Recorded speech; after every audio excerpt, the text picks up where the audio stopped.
dusk fell, Sarah and Tom embarked on their long drive through the desolate countryside.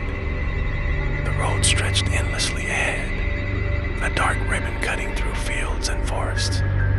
They were headed to a remote cabin for a weekend getaway, eager to escape the city's chaos. Hours passed and the GPS signal weakened until it vanished entirely. They found themselves driving on a narrow, winding road surrounded by dense woods. The car's headlights barely pierced the darkness, casting eerie shadows that seemed to dance along the trees.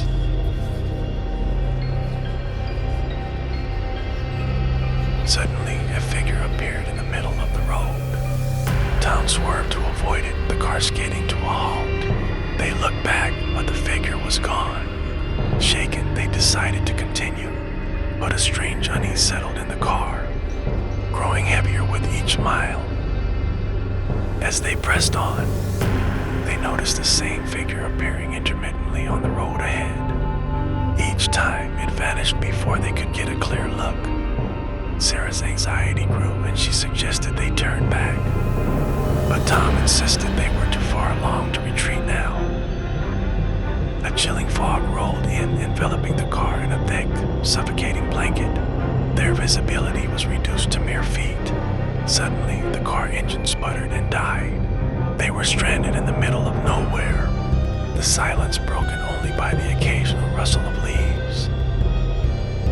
Desperate for help, Tom got out to check the engine, leaving Sarah alone. Minutes ticked by and Tom didn't return.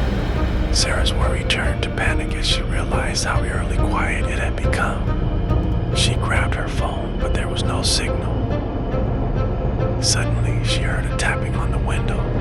Sarah turned to see the ghostly figure inches away, its hollow eyes staring into hers. She screamed, but the sound seemed to be swallowed by the fog. The figure mouthed something she couldn't understand, its expression one of sorrow. Just as quickly as it had appeared, the figure vanished, and the car's engine roared back to life. Tom returned, confused but unharmed. They drove off, never speaking of the figure again. But Sarah knew deep down they had encountered something beyond the realm of the living, and it would haunt her forever.